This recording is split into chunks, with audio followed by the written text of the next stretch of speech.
Good evening दोस्तों। आज के वीडियो में हम बात करेंगे गुलाब के ऊपर। गर्मियों के टाइम पे कौन सा फर्टिलाइज़र देना चाहिए, कौन सा केयर किया जाता है, इन सब चीज़ों के ऊपर आज डिस्कशन रहेगा। तो यहाँ पे आप जितने भी पौधे देख रहे हो ये मैंने जस्ट 1 महीना पहले मंगवाया था। तो अभी इसमें ग्रोथ आना चालू हो गया। 1 महीना नहीं, लगभग 20-25 दिन हुए होंगे तो ग्रोथ आना चालू हो गया। इनमें से ज़्यादातर वैरायटी सुब्रतो घोष सर के हैं। Indian variety are far better than the outside one. ये मैंने कुछ सालों के एक्सपीरियंस से नोटिस किया है। बाहर वाले अच्छे हैं, नो डाउट, लोग कर भी रहे हैं, लेकिन इंडियन वैरायटी का जो फ्लावर होता है, जो पौधा होता है, वो काफ़ी इजी टू ग्रो होता है। रीज़न बहुत सिंपल मुझे लगता है, क्योंकि इनका जन्म यहाँ पे हुआ है, इसलिए जो वेदर, जो क्लाइमेट उसे चाहिए वो बहुत जल्दी उसे मिल जाता है। तो इंडियन वैरायटी के पौधे को आप काफ़ी जल्दी बड़ा कर सकते हो compare to the rest one. बाहर वाले वैरायटी फूल नो डाउट बड़े होते हैं, शेप अच्छे होते हैं, मैं इसमें आपसे आर्ग्यूमेंट नहीं करूँगा। और कुछ ऐसे भी वैरायटी है जहाँ पे आपको ग्रोथ भी काफ़ी अच्छा मिलता है, लेकिन ओवरऑल अगर आप कंपेयर करें तो ये बेटर होते हैं। तो इसलिए मैंने इस बार ज़्यादातर पौधे उन्हीं का मंगवाया है। देखते हैं आगे चल के क्या रिज़ल्ट आएगा, वो आप सबसे तो मैं शेयर करता ही रहता हूँ। और अगर आप लोग मेरी माने तो अपने इंडियन ब्रीडर्स इतने बेहतरीन हैं, मैं कुछ लोगों का नाम ले लेता हूँ। सबसे पहले है तो सुब्रतो घोष, दूसरा है NV शास्त्री, तीसरा है अपना वीर राघवन सर। तो ये सब लोग इतना वैरायटी का चीज़ हमारे सामने प्रेजेंट कर चुके हैं, बाहर जाने का ज़रूरत नहीं है। मुझे सिंपली यही लगता है, और मैं धीरे धीरे कम भी कर रहा हूँ। बाहर वाले जितने भी सारे फूल है धीरे धीरे अपने गार्डन से कम कर रहा हूँ, जो मुझे उतना ज़्यादा पसंद नहीं। हाँ, रहेंगे कुछ तो डेफिनेटली रहेंगे, लेकिन इंडियन वैरायटी का कंसंट्रेशन आगे चल के मेरे गार्डन में ज़्यादा हो जाएगा। तो चलिए आज का जो मेन डिस्कशन है उसे स्टार्ट करते हैं। सीज़न कोई भी हो, पौधा अगर छोटा है, नया है, उससे फूल मत लीजिए। इससे पौधे का एनर्जी सेव होता है और पौधे को बड़ा करने में आपको काफ़ी ज़्यादा मदद मिलता है। पौधा एक बार बड़ा हो गया, सही शेप का बन गया, तो उससे जितना मर्जी चाहे आप फूल ले लो, लेकिन वही काम अगर आप छोटे अवस्था में करना चाहते हो तो पौधे को परेशानी ज़्यादा होगा और आगे चल के पौधा सही से ग्रो नहीं करेगा। तो इसलिए छोटे पौधे से कभी फूल लेना नहीं चाहिए। अब हमें बड को कब काटना चाहिए, ये भी काफ़ी इम्पोर्टेंट क्वेश्चन है। बड जब अपना कलर शो कर दे उसके बाद ही बड को काटिए, ताकि डाली पूरी तरह से मैच्योर हो जाए। जिस डाली में वो बड है वो पूरी तरह से मैच्योर होना चाहिए। अगर एकदम छोटे अवस्था में आप बड को काट देते हो तो वहाँ पे मैंने काफ़ी बार देखा है कि डाईबैक का इशू आ जाता है, क्योंकि वही वाला डाली आपका मैच्योर नहीं हो पाता। लेकिन वो जब अपने फूल को खिलाने के लिए एनर्जी को वहाँ पे भेजता है, तो उस फूल को होल्ड करने के लिए वो अपने आप को थोड़ा स्ट्रेंथन कर लेता है।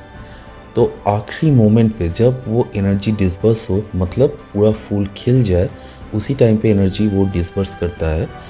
तो उस टाइम से जस्ट पहले आपको बड को काट लेना है। बड को अगर सही टाइम पे काट लिया जाए तो आप देखिएगा विदिन 7 डेज साइड नोड आपके एक्टिव हो जाएंगे और वहाँ से नया डाली आपको मिल जाएगा। जिस डाली से आपको सिंगल फ्लावर लेना था, कम से कम 4-5 फूल वहाँ से आराम से मिल जाएंगे।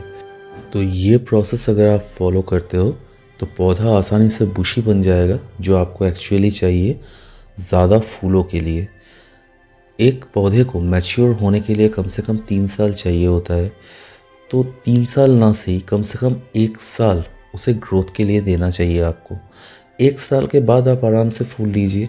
ठंड का जो मौसम आएगा उस टाइम पे आप आराम से फूल लीजिए। जैसे कि मैंने अभी लगाया है फरवरी में, तो दिसंबर आते आते लगभग 1 साल पूरा हो जाएगा। तो उस टाइम पे हम लोग इसमें से एक आध फूल तो डेफिनेटली लेंगे। आगे चल के फूलों का नंबर्स जो है वो इंक्रीज़ किया जाएगा। अब हमें कितना फूल लेना है ये हम खुद डिसाइड कर सकते हैं। चलिए मैं आपको कुछ चीज़ें दिखा देता हूँ। कुछ दिन पहले मैंने कुछ पौधों में से बड्स को काट दिए थे, 5 से 6 दिन हुए होंगे। आपको यहाँ पे दिख रहा होगा कि साइड नोट ऑलरेडी एक्टिव हो चुका है। तो अगर मैं ये सिंगल डाली पे फूल ले लेता तो डेफिनेटली फूल तो आ जाते, फूल का क्वालिटी, कलर ये सब मेंटेन नहीं होता। और क्योंकि हम लोग नाम पकड़ के गुलाब करते हैं तो मुझे पता है कि उसमें से कौन सा कलर निकलेगा, उसका जो आउटपुट होगा वो कैसा होना चाहिए, तो इसका मुझे कोई टेंशन नहीं है। इसीलिए नाम पकड़ के गुलाब करना काफ़ी सही रहता है। हाँ, ये आज के डेट में भी काफ़ी टफ है क्योंकि मैक्सिमम नर्सरी जो है वो नाम पकड़ के नहीं बेचते हैं। तो इसलिए मुझे उस चीज़ का टेंशन नहीं है कि फूल का कलर क्या होगा, उसका साइज़ क्या आएगा। ये सब चीज़ मुझे पहले से पता होता है और इसलिए ये काम मेरे लिए काफ़ी ज़्यादा इजी हो जाता है करना। तो कोशिश कीजिए नाम पकड़ के गुलाब करने का, इससे आपको डेफिनेटली फ़ायदा मिलता है। अभी इस टाइम पे जो सबसे बड़ा इशू रहता है वो है क्लोरोसिस का। पौधा सही से न्यूट्रिशन मिट्टी से नहीं ले पाता या मीडिया से नहीं ले पाता। दो रीज़न है। एक तो उसका जो बैलेंस होता है वो काफ़ी हद तक बिगड़ जाता है। इसका मेन रीज़न ये है क्योंकि ठंड के टाइम पे वो काफ़ी ज़्यादा फूल खिला चुका है। और दूसरा रीज़न ये है कि ये वसंत ऋतु में मैग्नीशियम का रिक्वायरमेंट काफ़ी ज़्यादा होता है पौधों को, क्योंकि इस टाइम पे जो पुराने पत्ते हैं वो झड़ जाएंगे और नया पत्ता आना चालू होगा। तो पौधों को जो रिक्वायरमेंट होता है मैग्नीशियम का वो बाकी समय के तुलना में काफ़ी ज़्यादा होता है। और दूसरी चीज़ है आपका आयरन डेफिशिएंसी। पूरे ठंड में उसने काफ़ी फूल खिलाए तो ओवरऑल मीडिया और पौधे के पास आयरन का काफ़ी ज़्यादा मात्रा में डेफिशिएंसी हो जाता है और इसी वजह से आपको क्लोरोसिस दिखेगा। तो आयरन सप्लीमेंट चिलेटेड फॉर्म में हो ये सही रहता है, या नहीं तो फेरस सल्फेट आप यूज़ कर सकते हैं। और दूसरा चीज़ आपका मैग्नीशियम सल्फेट या मैग्नीशियम नाइट्रेट आपको यूज़ करना है ताकि पौधे में क्लोरोसिस का प्रॉब्लम ना आए। और क्लोरोसिस का प्रॉब्लम आ गया तो वहाँ पे सबसे बड़ा दिक्कत ये हो जाता है कि पौधा अपना जो ग्लूकोज प्रोडक्शन है वो काफ़ी हद तक कम कर लेता है और ग्लूकोज कम हो गया, पौधे का जो ओवरऑल ग्रोथ है वो नष्ट हो जाता है। तो ये दोनों चीज़ का सप्लीमेंट आपको टाइम टू टाइम करते रहना है। हफ्ते में 2 दिन मैग्नीशियम सल्फेट आप डाल सकते हो या नहीं तो मैग्नीशियम नाइट्रेट भी डाल सकते हो उसके जगह। और साथ में 1261 आपको यूज़ करना है। मास्टर्ड के डीएपी का सोल्यूशन आप काफ़ी पतला करके दे सकते हो, एकदम लाइट, बहुत ज़्यादा हेवी कंसंट्रेशन पे नहीं दिया जाता।